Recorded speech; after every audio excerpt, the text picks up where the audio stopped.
तो ये वाले प्रॉब्लम्स लास्ट टर्न पे रह गए थे। हम लोगों ने डिस्कस किए थे आर डी शर्मा के सॉल्व्ड एग्जांपल्स। ये वो प्रॉब्लम्स हैं जो कि दिए गए हैं एज अनसॉल्व्ड एक्सरसाइजेज।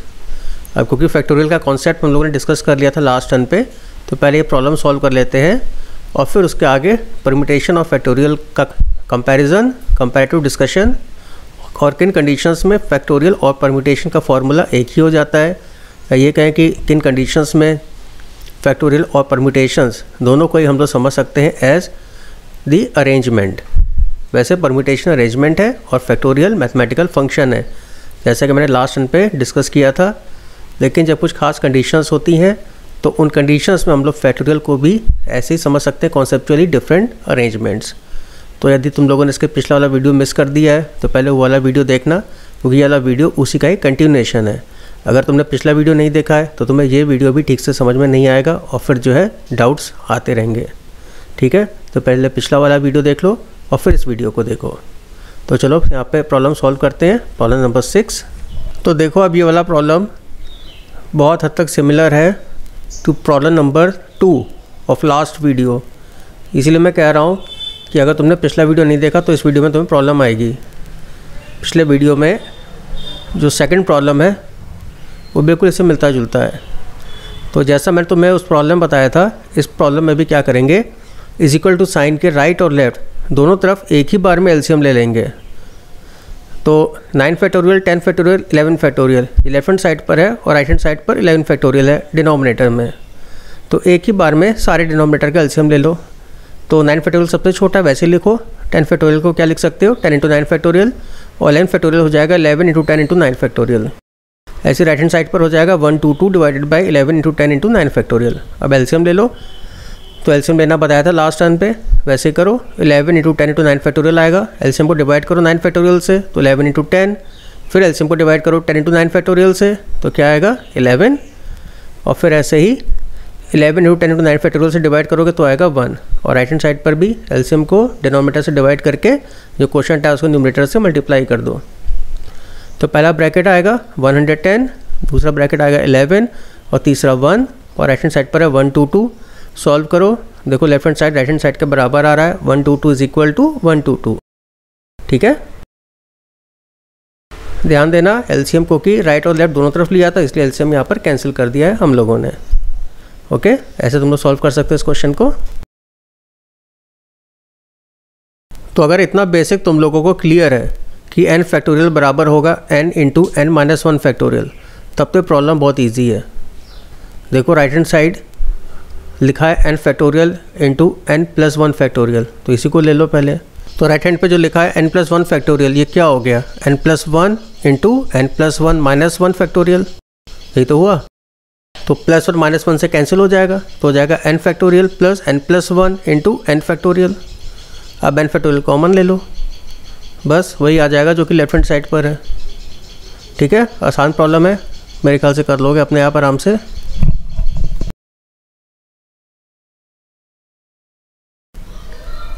तो इस क्वेश्चन में लेफ्ट हैंड साइड पे तुम्हें 2 टर्म्स है, राइट हैंड साइड पर तुम्हें 1 दिया हुआ है। तो लेफ्ट हैंड साइड पे जो 2 टर्म्स दिए गए उनमें एलसीएम तो लेना ही पड़ेगा। तो इसको ऐसा कर लेते हैं कि पहले हम लोग लेफ्ट हैंड साइड से स्टार्ट करते हैं। 2 टर्म्स है n factorial divided by n-r factorial into r factorial, और दूसरा है n factorial divided by n-r+1 factorial into r-1 factorial, ये डिनोमिनेटर। तो जो पहला टर्म है उसका जो डिनोमिनेटर है उसमें तुम r फैक्टोरियल को लिख सकते हो r इंटू r-1 फैक्टोरियल। ऐसा मैं इसलिए कह रहा हूँ क्योंकि जो दूसरा टर्म है उसके डिनोमिनेटर में r-1 फैक्टोरियल दिया हुआ है, और ऐसे जो दूसरे टर्म का डिनोमिनेटर है उसमें n-r+1 फैक्टोरियल को तुम लिख सकते हो n-r+1 इंटू n-r फैक्टोरियल, क्योंकि जो पहला टर्म है उसके डिनोमिनेटर में n-r फैक्टोरियल दिया हुआ है। ऐसा करने से एलसीएम लेना बहुत आसान हो जाएगा। अब एलसीएम लेने के लिए क्या करो कि पहला जो टर्म है उसके डिनोमिनेटर के जो फैक्टर्स हैं उसको वैसे ही लिख दो, और सेकंड टर्म जो है उसके डिनोमिनेटर से कंपेयर करो। अगर कोई फैक्टर कम रह गया हो तो उसको और मल्टीप्लिकेशन में ऐड कर दो। तो जैसे कि पहला जो टर्म है उसके डिनोमिनेटर के जो फैक्टर्स हैं वो क्या हैं, n-r factorial into r × r-1 factorial, वो ऐसे ही लिख दो एलसीएम में।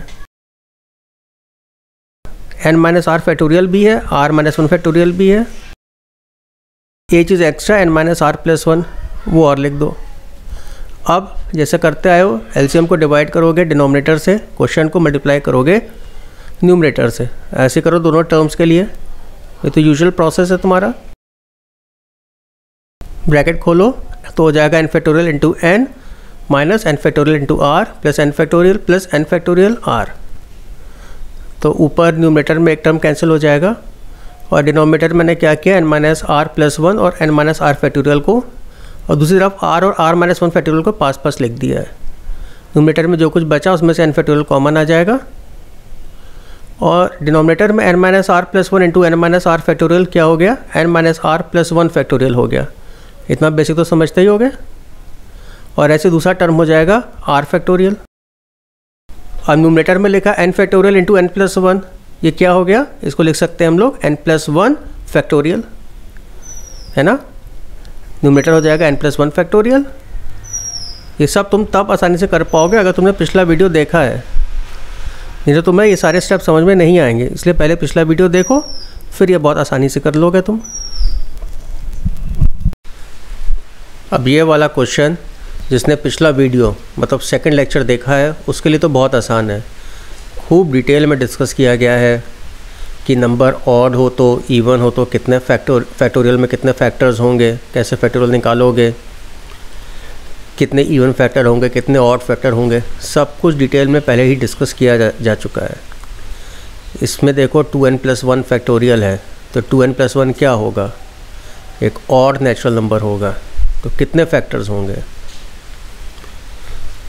और उसमें से कितने इवन होंगे, कितने ऑड होंगे, ये सब बेसिक जो है लास्ट में इतनी अच्छी तरह डिटेल में डिस्कस किया गया है। तो पिछला वीडियो सेकंड लेक्चर ज़रूर देखो, तब तो सवाल तो बहुत ही आसान लगेगा। 2n प्लस 1 फैक्टोरियल किया गया है, भाग दिया गया n फैक्टोरियल से, और दाहिनी तरफ राइट हैंड साइड पे तुम्हें क्या करना है, इवन फैक्टर और ऑड फैक्टर को अलग अलग लिख लेना है। 2n प्लस 1 मतलब ऑड नेचुरल नंबर, तो 2n प्लस 1 के फैक्टोरियल के 2n प्लस 1 ही फैक्टर्स होंगे और इसमें से n होंगे इवन और n प्लस 1 होंगे ऑड। जब फैक्टोरियल में लिखे जाते हैं फैक्टर्स तो लास्ट में 1 आता है, वो 1 ऑड होता है, वही 1 एक्स्ट्रा हो जाएगा। तो n इवन फैक्टर होंगे और n प्लस 1 ऑड फैक्टर होंगे। यदि नहीं समझते हो तो 5 फैक्टोरियल के फैक्टर लिख के देख लो, sin फैक्टोरियल के फैक्टर लिख के देख लो, या पिछला वीडियो देख लो। तो करोगे क्या, इसमें अलग अलग 2 ब्रैकेट बनाओ, एक ब्रैकेट में इवन फैक्टर्स लिखो, एक ब्रैकेट में ऑड फैक्टर्स लिखो। और याद रखना इवन फैक्टर n है, जैसा मैंने पिछले वीडियो में कहा था, फैक्टर्स की गिनती पता होना बहुत ज़रूरी है। ऐसा नहीं कि ऐसा गिनती पता करने में मज़ा आता है, ये ज़रूरी है, तुम्हें पता होना चाहिए कि कितने फैक्टर्स इवन है कितने ऑड है। बनाओ 2 ब्रैकेट, एक में लिखते जाओ ऑड फैक्टर्स 2n प्लस 1, फिर 2n जाएगा दूसरे ब्रैकेट में इवन फैक्टर वाले ब्रैकेट में, फिर 2n माइनस 1 ऑड है, 2n माइनस 2 इवन होगा, 2n माइनस 3 ऑड है, 2n माइनस 4 इवन होगा। करते जाओ ऐसे ही। फिर जो तुम्हारे ऑड फैक्टर होंगे उसमें लास्ट में क्या आएगा, 5 3 1, और इधर आएगा 4 2। बस ये 1 मैंने गलती से लिख दिया है, रिकॉर्डिंग के समय ध्यान नहीं दिया मैंने। आदत होती है ना फैक्टोरियल में फैक्टर्स लिखते हैं तो लास्ट में 1 लिखते हैं, बाद में इसको मैंने रब कर दिया। चलो खैर, फिर तुम्हारा इवन फैक्टर वाला है, और इवन फैक्टर वाला जो ब्रैकेट है उसमें कितने इवन फैक्टर हैं, उसमें है n इवन फैक्टर्स है। तो हर एक इवन फैक्टर को तुम लिख सकते हो एज अ मल्टीपल ऑफ 2, जैसे 2n को लिख सकते हो 2 इंटू n, 2n माइनस 2 में से 2 कॉमन ले लो, n माइनस 1 हो जाएगा। इस तरह से हर एक ब्रैकेट में 2 कॉमन ले लो और फिर इन 2 को आपस में मल्टीप्लाई करो। तो कितने ब्रैकेट हैं, n ब्रैकेट है, और हर एक ब्रैकेट में से तुमने एक 2 को मल्टीप्लाई कर दिया, तो 2 इंटू 2 इंटू 2 n टाइम्स हो गया। ये देखो लास्ट में, अब मुझे इसमें मैंने 1 यहाँ पे मिटाया है, 1 इसमें गलती से लिख दिया था। तो जैसा मैं कह रहा था n ब्रैकेट है, n फैक्टर है, और हर एक में से एक 2 को मल्टीप्लाई कर दो तो क्या आएगा, 2n। भाई 2 into 2 into 2 into 2 n times is equal to 2n। और बच क्या जाएगा, बचेगा इसमें से, अगर हर एक ब्रैकेट में से तुम 2 निकाल दो तो हर एक ब्रैकेट में बच क्या रहा है, n into n minus 1 into n minus 2 into n minus 3, करते करते लास्ट में टिल 1। तो ये है क्या, ये n फैक्टोरियल हो गया। तो इसका अर्थ हो गया कि तुम्हें मिल जाएगा product of odd factors multiplied by 2n multiplied by n factorial. ये पिछले वीडियो में भी डिस्कस किया जा चुका है। तो अब तुम लेफ्ट हैंड साइड उठाओ, तो 2n + 1 फैक्टोरियल को क्या लिखोगे, 2n into n factorial into product of all the odd factors, और डिनोमिनेटर में क्या लिखा है n फैक्टोरियल, लिखो n फैक्टोरियल, फिर n फैक्टोरियल डिनोमिनेटर न्यूमरेटर में कैंसिल हो जाएगा, तो क्या बच जाएगा 2n into product of all the odd factors, वही राइट हैंड साइड में लिखा हुआ है। इस तरह से प्रूफ हो जाएगा, right hand side equal to left hand side. ठीक है, बार बार कह रहा हूँ, पहले पिछला वीडियो देखो, तब ये सब तुम्हें बहुत सरल लगेगा। तो एक बात जो मैंने आपको पिछले वीडियो में बताई थी कि mathematics is a art of thinking in different ways, वही बात इस क्वेश्चन में आएगी। ये प्रॉब्लम नंबर 8 है, ये पीछे मिस हो गया था, पहले 9-10 कर लिया हम लोगों ने, इसको लेते हैं अब। तो देखो लेफ्ट हैंड साइड पे लिखा हुआ n factorial divided bye n minus r factorial, और राइट पे लिखा हुआ n into n minus 1 n minus 2 करते करते till n minus r minus 1। तो लेफ्ट हैंड साइड लेंगे, पहले एक एग्जाम्पल ले लेते हैं। जैसे मान लो 10 ले लिया, 10 फैक्टोरियल, तो n हो गया 10, r कोई भी नंबर ले लो लेस देन n, मतलब कि 10 से छोटी कोई गिनती, जैसे यहाँ पर 3 ले लिया है। तो एक तरीका तुम्हें पता होगा कैसे लिख सकते हो 10 फैक्टोरियल को, 10 इंटू 9 इंटू 8 करते करते गुणा करते जाओ, जो भी नेचुरल नंबर छोटे हैं 10 से टिल 1, ये तरीका तो मालूम है। दूसरा क्या हो सकता है, देखो लास्ट में तुमने से 3 फैक्टोरियल तुम्हें दिखेगा, 3 इंटू 2 इंटू 1, और 10 क्या है n, 9 क्या है 10 माइनस 1, 8 क्या है 10 माइनस 2, 7 क्या है 10 माइनस 3, जनरलाइज करके लिखोगे तो n लिख दो, ऐसे करते करते टिल यहाँ पर आएगा 10 माइनस 6। अब यहाँ पर क्या किया था मैंने, थोड़ी सी गलती कर दी थी जल्दबाजी में, तो उसका मैंने सुधारा है, फिर बाद में ये अलग से लिखा n माइनस 6, तो इसलिए जल्दी नहीं करनी चाहिए, तुम समझ ही गए होगे। 4 चाहिए तो 10 माइनस 6 करना होगा। अब देखो एक और तरीका उसी चीज़ को समझने का, इस नंबर को पकड़ लो, ये क्या है n माइनस r, r 3 है, n 10 है, और ये 8 क्या है n माइनस r माइनस 1 है, वैल्यूज़ रख के देख लो, n 10 है, r 3 है, तो ये क्या हो जाएगा 10 माइनस 2, 3 माइनस 1 हो जाएगा 2, और 10 माइनस 2 हो जाएगा 8, और उधर 7 जो है वो क्या 10 माइनस 3 है, और 10 क्या है 10 है देखो n, 9 क्या है n माइनस 1, और यदि जो नंबर पकड़ा है तुमने 7 और 7 से छोटे सारे नेचुरल नंबर्स का प्रोडक्ट क्या हो जाएगा n माइनस r फैक्टोरियल हो जाएगा। तो जनरलाइज करके अगर लिखा जाए तो n फैक्टोरियल किसके बराबर होगा, n फैक्टोरियल बराबर होगा n into n minus 1 into n minus 2 into n minus 3 करते करते टिल 8 पकड़ लो n माइनस r माइनस 1। वैसे हम लोग क्या करते हैं टिल 1 ले जाते हैं, यहाँ पर बीच में नंबर पकड़ लिया 8 पकड़ लिया, तो क्या हो गया into n minus r minus 1, और फिर उसके आगे नेक्स्ट नंबर क्या है 7 पकड़ लो, तो 7 से लेकर टिल 1 तक क्या हो जाएगा n माइनस r फैक्टोरियल। ये 7 और 7 से छोटे सारे नेचुरल नंबर का प्रोडक्ट 7 फैक्टोरियल है, जनरलाइज फॉर्म में कहे तो n माइनस r फैक्टोरियल है। बस यही अंडरस्टैंडिंग चाहिए इस क्वेश्चन को सॉल्व करने के लिए।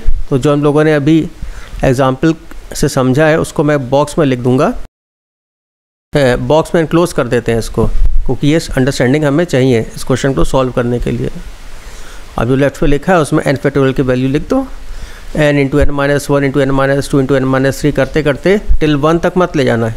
हम लोग क्या लिखे हैं यहाँ पर n माइनस r माइनस 1, फिर n माइनस r फैक्टोरियल, नीचे लिख देता हूँ अलग से n minus r factorial, divided by denominator में क्या लिखा है n माइनस r फैक्टोरियल, तो n minus r factorial numerator और डिनोमिनेटर का कैंसिल कर दो, वही आ जाएगा जो कि राइट हैंड साइड पर लिखा हुआ है, हेंस प्रूफ्ड। n फैक्टोरियल को रिप्रेजेंट करने का ये एक और तरीका है, एक होता है n into n minus 1 n minus 2 n minus 3 करते करते टिल 1, और दूसरा होता है करते करते till n minus r minus 1 into n minus r factorial. तो डिफरेंट तरीके से अगर तुम सोच सकते हो उसी कॉन्सेप्ट को, तो इसी कला को मैथमेटिक्स कहते हैं। तो आर डी शर्मा के प्रॉब्लम्स हम लोगों ने डिस्कस किए। अब यहाँ पर कुछ डिस्कशन कर लिया जाए परम्यूटेशंस एंड फैक्टोरियल का। तो लास्ट टर्न पे कंडीशंस के बारे में बात हो रही थी, तो वो वाला जो डिस्कशन बचा हुआ है और परम्यूटेशन के निकालने के डिफरेंट फार्मूला, वो अब हम लोग यहाँ पर डिस्कस करेंगे। ठीक है, तो चलिए स्टार्ट करते हैं डिस्कशन को। तो यहाँ पर आप लोगों को कंडीशंस के बारे में बताना है ख़ास तौर पे। ये डिस्कशन लास्ट वीडियो में भी हो रहा था। तो जैसा कि मैं लास्ट वीडियो में आपसे कह रहा था कि सब्जेक्ट टू सर्टेन कंडीशंस, कुछ ख़ास कंडीशंस में क्या होता है, परम्यूटेशंस और फैक्टोरियल के बीच का भेद ख़त्म हो जाता है। ठीक है, और दोनों को हम लोग कॉन्सेप्चुअली ऐसे समझ सकते हैं कि अरेंजमेंट्स। किसका अरेंजमेंट? जो भी आपको दिए गए हैं आर्टिकल्स या फिर सिंबल्स, तो दोनों ही फैक्टोरियल और परम्यूटेशन दोनों ही कॉन्सेप्चुअली क्या हो जाएंगे, अरेंजमेंट्स ऑफ सिंबल्स और आर्टिकल्स। तो साधारण तौर पे अगर बात करें, ऑर्डिनरीली स्पीकिंग, हम लोग क्या कहते हैं, फैक्टोरियल है एक मैथमेटिकल फंक्शन और परम्यूटेशन हम लोग कहते हैं अरेंजमेंट को। साधारण तौर पे परम्यूटेशन हो गया अरेंजमेंट्स और फैक्टोरियल हो गया मैथमेटिकल फंक्शन। इस बारे में डिटेल डिस्कशन लास्ट वीडियो में किया जा चुका है। वो जो कंडीशंस हैं,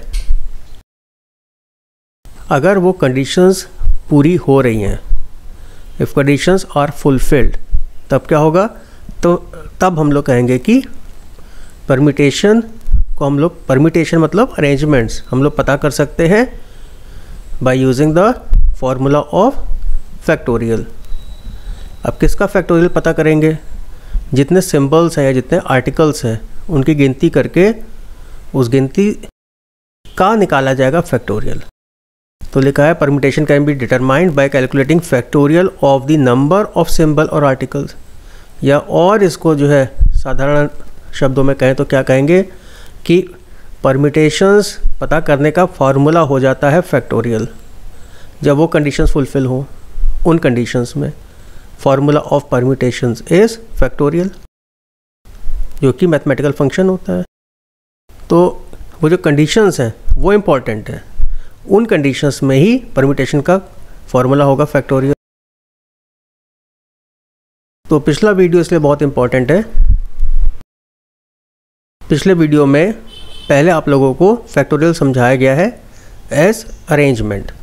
जैसे उसमें एक्टिविटी करवाई गई, आपको एग्जाम्पल दिए गए, सिक्कों का अरेंजमेंट करवाया गया आपसे, फिर कहा गया देखो जितने अरेंजमेंट हैं इन्हीं को कहा जाता है फैक्टोरियल। फिर आपको सिंबल्स भी दिए गए। तो वो एग्जाम्पल्स और वो एक्टिविटी बहुत इंपॉर्टेंट है। और उसके बाद कंडीशंस को समराइज़ करके आपके सामने पेश किया गया एक स्लाइड में। तो वो कंडीशंस आप ध्यान करिए, एग्जाम्पल्स और एक्टिविटी, क्योंकि वो यहाँ पर ये जो डिस्कशन हो रहा है इसका बैकग्राउंड है। तो एग्जाम्पल आपको जो दिया गया था, 3 सिंबल्स दिए गए उदाहरण में, A, B और C। तो वो जो एग्जाम्पल था A, B, C, उसमें 3 सिंबल्स थे और बाकायदा टेबल बनाई गई थी कि आपको कहा गया कि यदि एक सिंबल हो, 2 सिंबल हो, 3 सिंबल हो या एक भी ना हो तो कैसे पता करोगे फैक्टोरियल। तो स्लाइड जो है उसको एक बार फिर से देख लेना। कंडीशंस आपके सामने एक बार फिर से मैं ब्रीफली इसको समराइज़ कर दूं। कंडीशंस ये कही गई थी कि सारे सिंबल्स यूज़ किए जाएं, कोई भी सिंबल छूटे ना। अगर आपको सेट दिया गया A, B, C, तो कोई भी सिंबल छोड़िए मत। इस सेट के तीनों सिंबल्स आपको यूज़ करने अरेंजमेंट निकालते समय। फिर कोई भी सिंबल जो है रिपीट ना हो। जो आप अरेंजमेंट्स निकालें उसमें कोई सिंबल रिपीट नहीं होना चाहिए। और फिर कहा गया था कि आप जो अरेंजमेंट निकालेंगे वो ऑर्डर्ड सीक्वेंस हो। तब आप कितने अरेंजमेंट्स निकालेंगे उसको बोलते हैं फैक्टोरियल। या आप कहिए कि इन कंडीशंस में अरेंजमेंट्स को पता कर सकते हैं फैक्टोरियल से। अब मान लिया जाए कि आपको इस तरह का सेट दिया गया है A, B, C, तो इस कंडीशन में कितने अरेंजमेंट पॉसिबल होंगे? 3 फैक्टोरियल। ये एक तरीका हो गया कहने का। ये कहिए कि इस कंडीशन में जितने अरेंजमेंट्स होंगे उसको बोला जाएगा फैक्टोरियल। ये दूसरा तरीका है उसी बात को कहने का। 4 सिंबल हो A, B, C, D, 4 factorial. तो इसी तरीके से ये कहा था मैंने कि कुछ खास कंडीशन में भक्त और भगवान के बीच का अंतर खत्म हो जाता है। भक्ति मार्ग पर चलने वाले इस बात को समझते हैं, इसी को वो मोक्ष कहते हैं कि भक्त ने भगवान को प्राप्त कर लिया। भक्त और भगवान के बीच का भेद खत्म हो गया।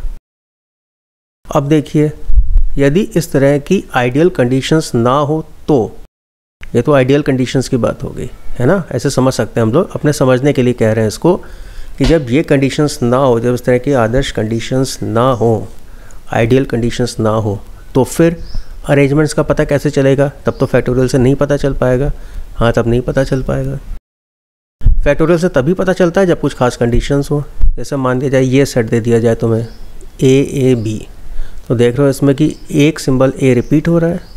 यदि सेट ABC है तब तो परम्यूटेशंस भी वही है और फैक्टोरियल भी वही है, और दोनों ही कॉन्सेप्चुअली अरेंजमेंट है, और जिसका पता कर सकते हैं हम लोग 3 फैक्टोरियल से।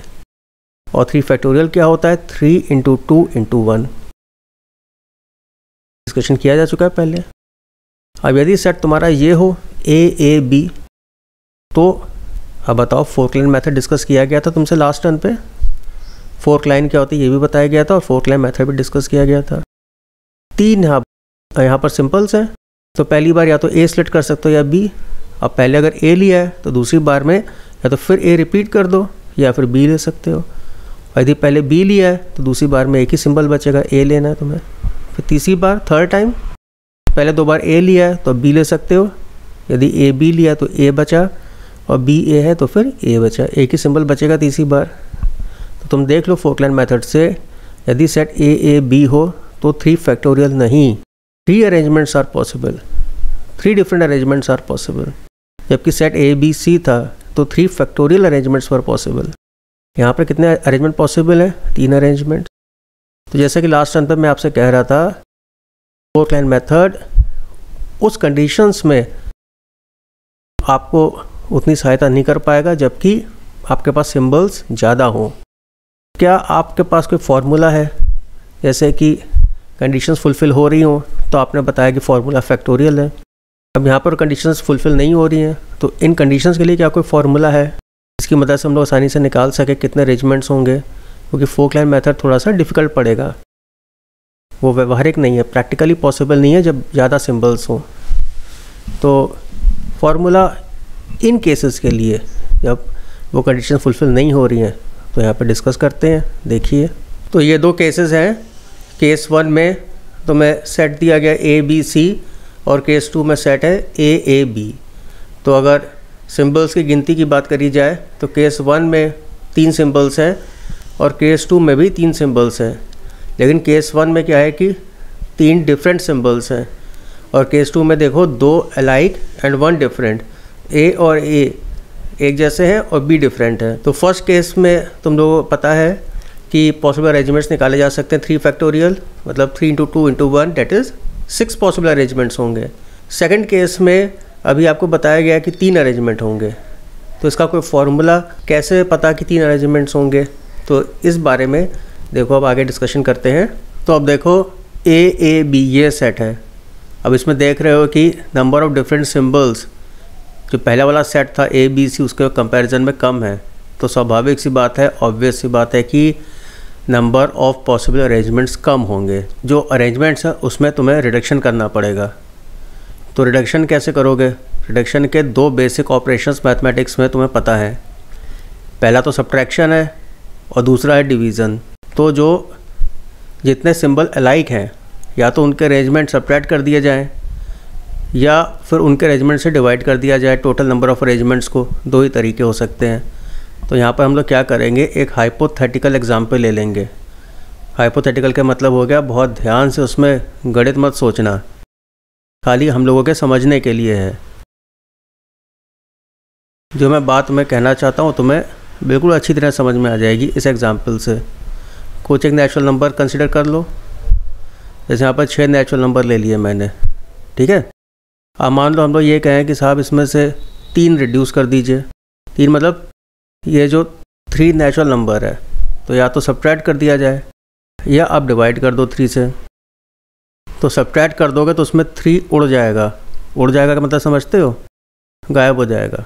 यहाँ पे देखो हाइपोथेटिकल इसलिए कह रहा था क्योंकि 6 में से 3 नहीं घटाया है, मान लो ये सब डिफरेंट है तो 3 में से ही 3 घटेगा, यही हाइपोथेटिकल एग्जांपल है। तो 3 में से अगर 3 घटा दोगे तो 3 उड़ जाएगा, बाद में सेट तुम्हारा क्या रह जाएगा 1 2 4 5 6। ये तो नहीं करना था कि जो अलाइक सिंबल्स हैं उनके अरेंजमेंट्स को उड़ाई दिया जाए, ना उनको उड़ाना नहीं है, उनको कुछ ऐसा करना है कि वो रहे लेकिन काउंट हो एज अ 1। यही होगा जब तुम्हारे सेट में अलाइक सिंबल्स हो। यहाँ पर देखो सेकंड केस में जब डिवाइड करोगे तो 3 डिवाइडेड बाई 3 1 हो जाएगा। अब ये 1 कैसे आ गया? 1 ऐसे आ गया कि 3 एग्जिस्ट कर रहा है लेकिन 3 के अरेंजमेंट्स को 1 काउंट किया जा रहा है। अब मुझे कैसे पता कि तुम्हें ये डाउट है ना, यही सोच रहे हो ना, मुझे कैसे पता कि तुम्हें ये डाउट है? मुझे ऐसे पता है क्योंकि सभी स्टूडेंट्स को ये डाउट होता है कि सर अलाइक जो सिंबल्स हैं उनके अरेंजमेंट्स को, पॉसिबल अरेंजमेंट्स को हम लोग 1 काउंट क्यों करना चाहते हैं। और इसका आंसर जो है वो देखो नेक्स्ट स्लाइड में है। जब भी तुम अलाइक सिंबल्स की बात करोगे हमेशा ही उनके नंबर ऑफ पॉसिबल अरेंजमेंट्स 1 होंगे। फिर वो 2 सिंबल अलाइक हैं, 3 सिंबल अलाइक हैं, 4 सिंबल अलाइक हैं, उससे फ़र्क नहीं पड़ता। जितने भी अलाइक सिंबल होंगे उन सबके पॉसिबल अरेंजमेंट्स एक ही होंगे।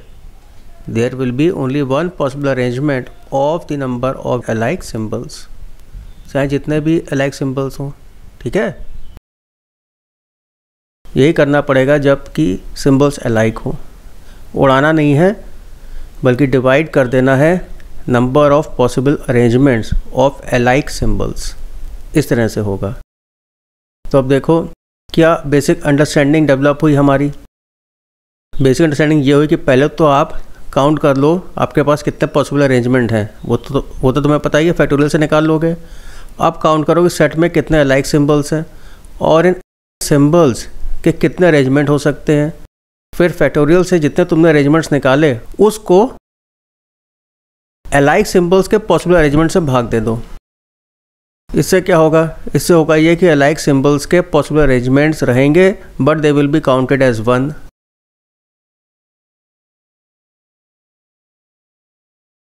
तो अब ये वाली स्लाइड तुम्हें बिल्कुल क्लियर हो गई होगी कि क्यों रॉन्ग स्ट्रेटजी है एंड फैक्टोरियल से निकाले गए अरेंजमेंट्स में से अलाइक सिंबल्स के अरेंजमेंट को सब्ट्रैक्ट करना, जबकि करेक्ट स्ट्रेटजी क्या होगी? जो तुमने एन फैक्टोरियल से अरेंजमेंट निकाले हैं उनको अलाइक सिंबल्स के अरेंजमेंट से डिवाइड करना। ठीक है, क्लियर है सबको? जैसे ए बी है तो टोटल नंबर ऑफ अरेंजमेंट में से ए के कितने अरेंजमेंट्स हैं उसको 1 काउंट कर लो।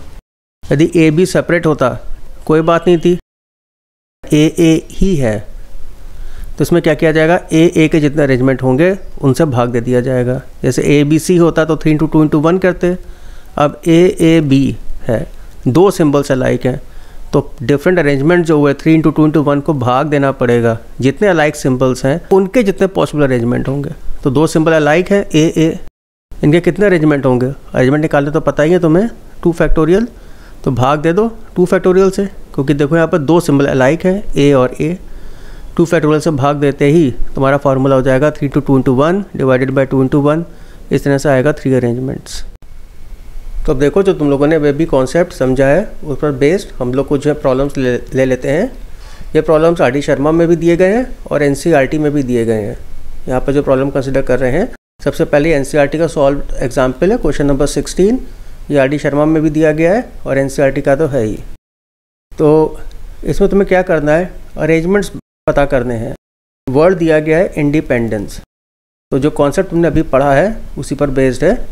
पहले काउंट करो कि कितने अल्फ़ाबेट्स हैं। तो जब काउंट करोगे तो INDEPENDENCE 12 अल्फ़ाबेट है। अब देखो कितने इसमें अलाइक एलिमेंट हैं। यदि अलाइक एलिमेंट की बात करी जाए तो 3 N इसमें अलाइक है और देखो ध्यान से दो D अलाइक है। देख रहे हो जो जब मैं एलिमेंट की काउंटिंग कर रहा हूँ अलाइक एलिमेंट की तो टिक लगाता जा रहा हूँ। फिर ई को मैं यहाँ पर एनक्लोज कर रहा हूँ। तुम भी ऐसे करते जाया करो, या तो टिक लगा दो, कोई निशान लगा दो, उससे गलती होने के चांसेस कम रहेंगे। तो क्या कॉन्सेप्ट पढ़ा है तुम लोगों ने अभी? अरेंजमेंट कितने होंगे? 12 factorial divided by 3 factorial into 2 factorial into 4 factorial. अब देखो जब इसको सॉल्व करोगे तो 12 फैक्टोरियल को लिखोगे 12 इंटू 11 इंटू 10 करते करते टिल 1 तक मत ले जाना, टिल 4 तक छोड़ देना। इससे क्या होगा, इससे 4 फैक्टोरियल न्यूमरेटर और डिनोमिनेटर में कैंसिल हो जाएगा। तो डिनोमिनेटर में यदि एक से ज़्यादा फैक्टोरियल लिखे हों तो जो सबसे बड़ा फैक्टोरियल होता है न्यूमरेटर को के फैक्टर्स लिखते समय सिर्फ उसी फैक्टोरियल तक लिखते हैं, क्योंकि फिर जो सबसे बड़ा डिनोमिनेटर में लिखा हुआ फैक्टोरियल है वो न्यूमरेटर के फैक्टोरियल से कैंसिल हो जाता है। जैसे यहाँ पर 4 फैक्टोरियल हम लोगों ने कैंसिल कर दिया, तो 3 फैक्टोरियल और 2 फैक्टोरियल को मैंने एक्सपेंड करके लिखा है डिनोमिनेटर में।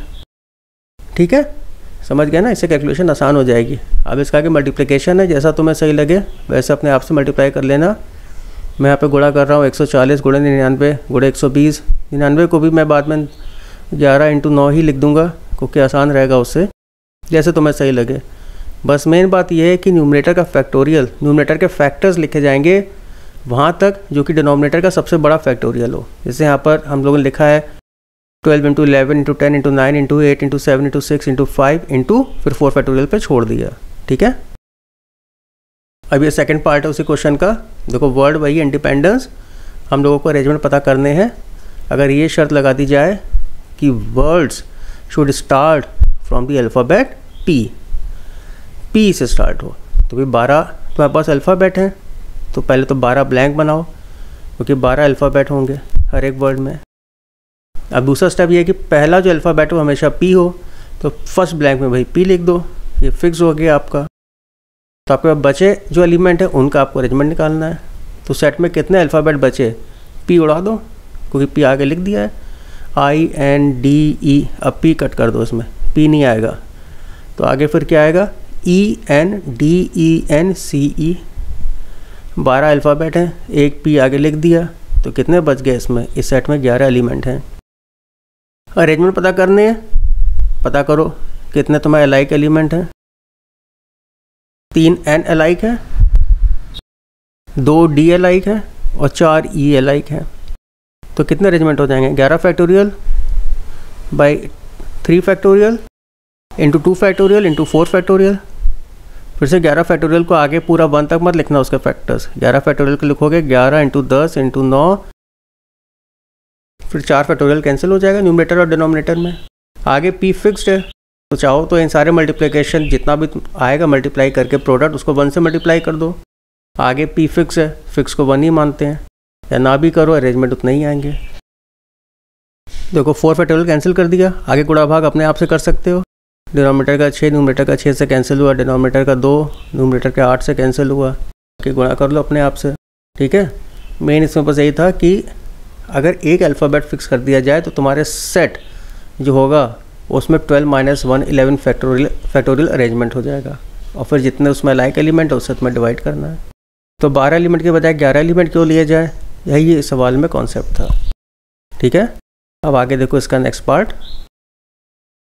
तो वर्ड तो वही है इंडिपेंडेंस, अब शर्त ये लगा दी इन्होंने कि सारे वॉवेल्स मस्ट अकर टुगेदर। तो इंग्लिश अल्फ़ाबेट में वॉवेल्स क्या होते हैं, AEIOU। तो 12 अल्फ़ाबेट में पहले पता करो कितने वावेल हैं और कितने कॉन्सोनेंट हैं। 2 सेट बना लो अलग अलग, करली ब्रैकेट, इसको ब्रेसेस भी कहते हैं, लगा के एक सेट बना लो वॉवेल्स का और एक बना लो कॉन्सोनेंट का। अब एक एक अल्फ़ाबेट उठाते जाओ, यदि वॉवेल है तो वॉवेल वाले सेट में डालो, कॉन्सोनेंट है तो कॉन्सोनेंट वाले सेट में डालो। जैसे पहला है I, वावेल है, वावेल वाले सेट में आएगा। दूसरा N है, कॉन्सोनेंट है, कॉन्सोनेंट वाले सेट में जाएगा। फिर D कॉन्सोनेंट है, कॉन्सोनेंट वाले सेट में ले जाओ। फिर E वावेल है, वावेल वाले सेट में लिख दो। ऐसे करके पहले पता करो कितने वावेल हैं कितने कॉन्सोनेंट हैं। और फिर उन्होंने कहा ऑल वावेल मस्ट अकर टुगेदर।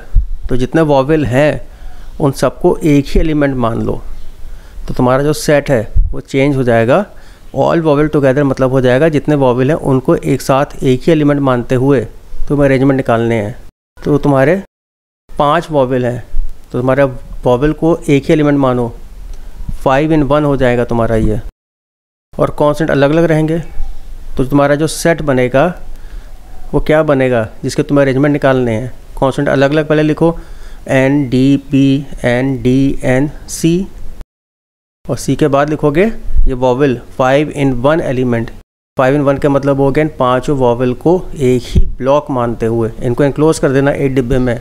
इसे पता रहे कि हमारा 5 in 1 एक एलिमेंट ये है। तो तुम्हारे पास कितने एलिमेंट हो गए, काउंट करो अब। N D P N D N C और एक 5 in 1, 8 एलिमेंट हो गए। कितने अरेंजमेंट होंगे इनके? 8 फैक्टोरियल डिवाइडेड बाई जितने अलाइक एलिमेंट हो, 3 n अलाइक है और 2 d अलाइक है।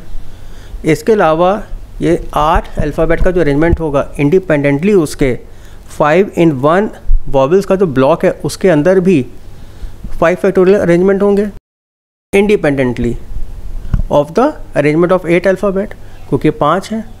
और इसमें कितने अलाइक एलिमेंट है? 4 e अलाइक है, तो इसका अरेंजमेंट हो जाएंगे 5 फैक्टोरियल डिवाइडेड बाई 4 फैक्टोरियल। अब यहाँ पे तुम्हें यूज़ करना पड़ेगा मल्टीप्लिकेशन प्रिंसिपल का। देखो 8 अल्फ़ाबेट का अरेंजमेंट जो है और 5 अल्फ़ाबेट का जो अरेंजमेंट है ये एक दूसरे से इंडिपेंडेंट इवेंट हैं। जैसा मैंने तुम्हें पहले मल्टीप्लिकेशन प्रिंसिपल में बताया था फर्स्ट लेक्चर में, यदि तुम्हें नहीं ध्यान हो तो फर्स्ट लेक्चर दोबारा से देख लो। जब भी इंडिपेंडेंट इवेंट होते हैं और वो एक साथ हो रहे हों, जैसे यहाँ पर एक साथ होंगे, 8 एलिमेंट का भी अरेंजमेंट होगा और 5 in 1 एलिमेंट के जो एलिमेंट है उनका भी आपस में अरेंजमेंट होगा।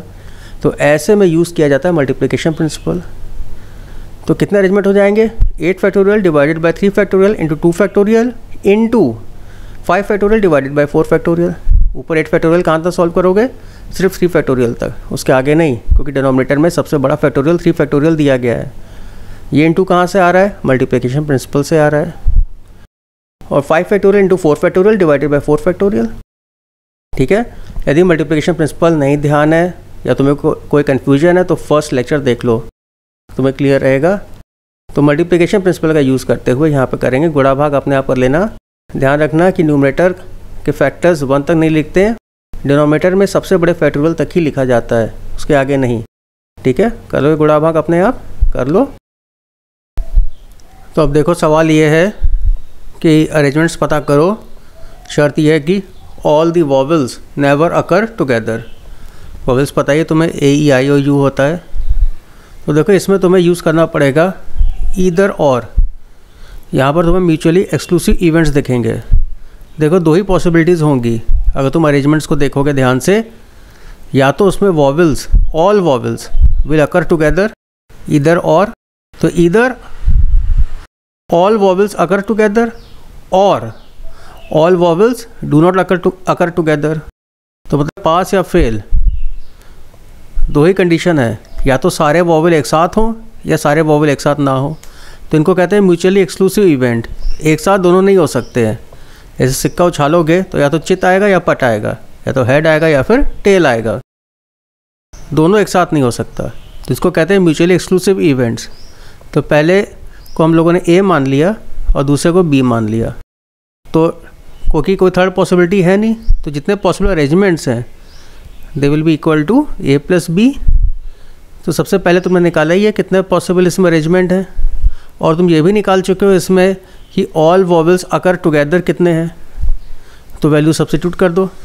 टोटल अरेंजमेंट निकाले तुमने 16,63,200 और ऑल वॉवल अकर टुगेदर अभी निकाला है 16,800। तो all vowels do not occur together क्या होगा? हमारे पास सिंपल इक्वेशन बन रही है एक, इसमें से तुम बी निकाल सकते हो। 16,800 को 63,200 में से घटा दो। ठीक है, करो।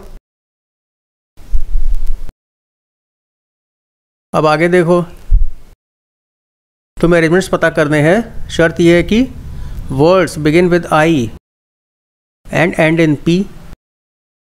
तो इंडिपेंडेंस वर्ड में 12 अल्फ़ाबेट है, 2 अल्फ़ाबेट फिक्स हो गए, आई और पी, शुरुआती अल्फ़ाबेट और आखिरी अल्फ़ाबेट। तो 12 ब्लैंक में से 2 ब्लैंक फिक्स हो गए। अब बचे कितने ब्लैंक्स? 10 ब्लैंक बचे, 10 अल्फ़ाबेट है। तो कितने अरेंजमेंट होंगे? 10 फैक्टोरियल डिवाइडेड बाई, देखो यहाँ पर 3 n अलाइक एलिमेंट है, 2 d और 4 e। तो कैसे निकालोगे? 10 फैक्टोरियल बटे 3 factorial into 2 factorial into 4 factorial. ठीक है, 10 एलिमेंट है ना, 3 n है, 2 d, 3 2 5, 4 e, 9 और 1 c। अलाइक एलिमेंट हो गए 3 n, 2 d और 4 e। कर लोगे अपने आप से, वैल्यू सब्स्टिट्यूट करनी है बस। 10 फैक्टोरियल बटे 2 फैक्टोरियल गुणे 3 फैक्टोरियल गुणे 4 फैक्टोरियल करके गुणा भाग कर लेना। डिनोमिनेटर में सबसे बड़ा फैक्टोरियल 4 फैक्टोरियल है, तो 10 के जब फैक्टोरियल के जब फैक्टर्स लिखोगे तो खाली टिल 4 फैक्टोरियल, उसके आगे नहीं। 4 फैक्टोरियल को सॉल्व मत करना, उसको डिनोमिनेटर से कैंसिल कर देना। 2 फैक्टोरियल और 3 फैक्टोरियल को पूरा एक्सपेंड कर दो डिनोमिनेटर में, ठीक है। उसके बाद क्या है, सिंपल मल्टीप्लिकेशन है, करो अपने आप से, देखो क्या आंसर आता है। तो अब देखो ये जो सवाल है ये एनसीईआरटी जो मिसलेनियस एक्सरसाइजेज हैं उसके पहले जो उन्होंने सॉल्व एग्जांपल्स दिए हैं वहाँ से मैंने क्वेश्चन लिया है। आरडी शर्मा में भी दिया गया है और एनसीईआरटी मिसलेनियस एक्सरसाइजेज में जो सॉल्व एग्जाम्पल है क्वेश्चन नंबर 22।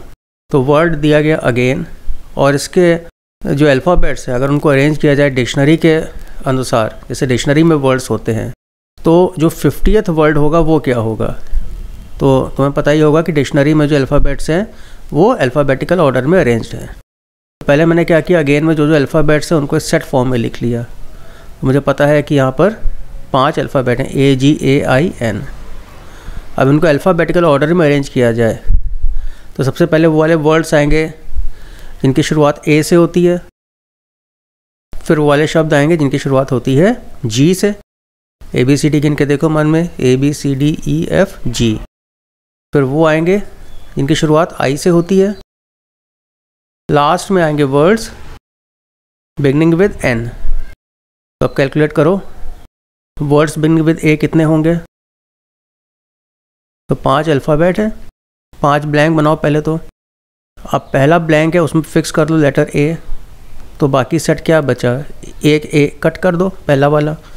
GAIN 4 अल्फ़ाबेट है, 4 डिफरेंट अल्फ़ाबेट है, कितने अरेंजमेंट होंगे, 4 फैक्टोरियल। नेक्स्ट, तो words beginning with G cut हो जाएगा।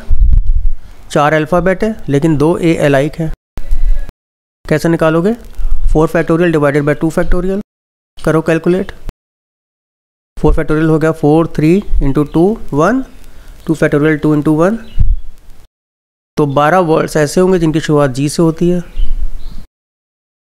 अब क्या आएगा, वर्ड्स बिगिनिंग विद I। तो 5 ब्लैंक बनाओ, पहला अल्फ़ाबेट फिक्स कर दो I। अब सेट में से I लेटर डिलीट कर दो, कट कर दो, मतलब I फिक्स कर दिया ना। फिर 4 अल्फ़ाबेट बचे, 2 A अलाइक है, तो जैसे भी पहले किया था वैसे ही होगा ये भी। 4 फैक्टोरियल डिवाइडेड बाय 2 फैक्टोरियल, कितने अरेंजमेंट होंगे, 12। तो 12 वर्ड्स ऐसे होंगे बिगिनिंग विद I। तो ध्यान दो, अब तक कितने वर्ड्स हो गए हैं, 24 जमा 12 जमा 12, मतलब कि 48 वर्ड्स तो यही हो गए। इसके बाद शुरुआत होगी उन वर्ड्स की जिनकी बिगनिंग हो रही है N से। तो 5 ब्लैंक बनाओ, पहले N। अब अल्फ़ाबेटिकल ऑर्डर में लगाओगे तो तुम्हारे पास जो सेट है उसमें से दूसरे स्थान पर कौन सा अल्फ़ाबेट आएगा, पहला N हो गया तो दूसरा A, इसके बाद एक और A है तो तीसरे स्थान पर वही आएगा। अब G और I की तुलना करो, तो ABCD का जो सीक्वेंस है उसमें पहले कौन सा अल्फ़ाबेट आता है, G या I। G पहले आता है तो पहले आएगा G और बाद में आएगा I। ये होगा तुम्हारा 49th वर्ड। तो 49 हो गए अब तक। तुम्हें ज्ञात करना है 50वां। फिर बनाओ 5 ब्लैंक, पहला अल्फ़ाबेट N, फिर A, फिर A।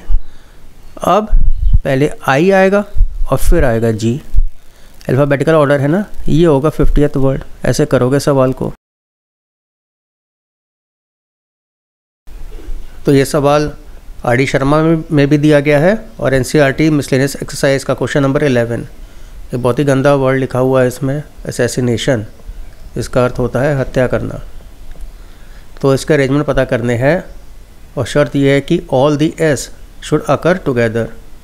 तो पहले एक सेट बना लो, देखो कितने अल्फ़ाबेट्स आएंगे, और चारों एस शुड अकर टुगेदर। तो हम लोग क्या करेंगे, एक 4 in 1 अल्फ़ाबेट बनाएंगे, एक ब्लॉक बनाएंगे जिसमें कि चारों एस एक साथ लिख देंगे। ठीक है, इन एस को एक ब्लॉक में कर दो,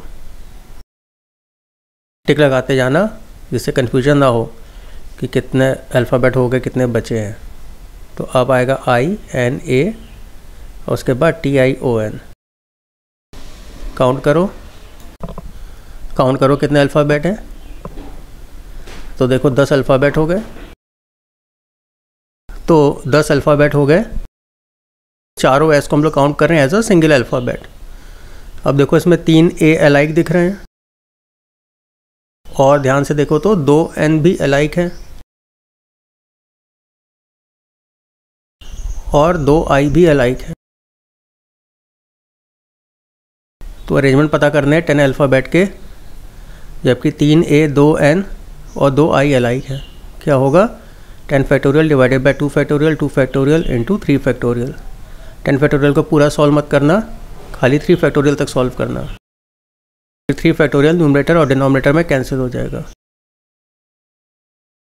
तो 3 फैक्टोरियल कैंसिल कर दो और 2 फैक्टोरियल को लिख सकते हो 2 इंटू 1, 2 बार है 2 फैक्टोरियल, 2 फैक्टोरियल इंटू 2 फैक्टोरियल 4 हो गया। न्यूमरेटर का 4 कैंसिल हो जाएगा। बाकी जो इसमें गिनती बची है उनका मल्टीप्लिकेशन कर लो। 9 8 72 और 5 6 30 इंटू 7, 210 तो ये हो गया और 720 उधर हो गया। 30 और 7 को सेपरेट इसलिए लिखा हुआ है जिससे कि मल्टीप्लिकेशन में आसानी रहे। 30 को गुणा कर दो 720 से, जैसे तुम्हें आसानी लगे वैसे कैलकुलेशन कर लेना, उत्तर वही आएगा। ये आ गया यार 200 वर्ड्स, इतने वर्ड्स होंगे।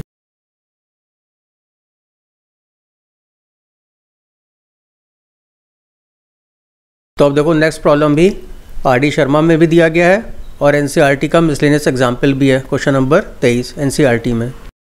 तो नंबर्स जो कि ग्रेटर देन हो 10 लाख से बड़े नंबर्स कितने होंगे ये बताना है। और डिजिट्स जो यूज़ करनी है वो है 1 2 0 2 4 2 4, ये सेट हो गया। तो 7 डिजिट्स है और 10 लाख से बड़ी डिजिट होनी चाहिए, 10 लाख से बड़े नंबर्स होने चाहिए। तो स्वाभाविक सी बात है, ऑब्वियस है कि उसमें कम से कम 7 डिजिट तो होनी चाहिए। फिर 7 डिजिट हो, 8 डिजिट हो, 9 डिजिट हो, सब बड़े होंगे। और 7 डिजिट से यदि कम है तो वो नंबर हमेशा ही कम होगा 10 लाख से। तो क्या कंक्लूजन निकला तुम्हारा? कंक्लूजन ये निकला कि जो 7 डिजिट दी गई हैं वो सारी की सारी यूज़ करनी है। मिनिमम की बात कर रहा हूँ मैं, ऐसा नहीं करना कि उसमें से 4 डिजिट यूज़ करें, 5 करें, 6 करें ना। We should use all digits. कम से कम मिनिमम की बात कर रहा हूँ। मिनिमम की बात कर रहा हूँ मतलब अगर कम से कम 7 डिजिट का नंबर तो होना ही चाहिए। फिर वो नंबर 0 से शुरू ना हो। 0 से शुरू होगा तो नंबर उसमें 6 डिजिट होंगी तो वो हमेशा लेस देन होगा 10 लाख।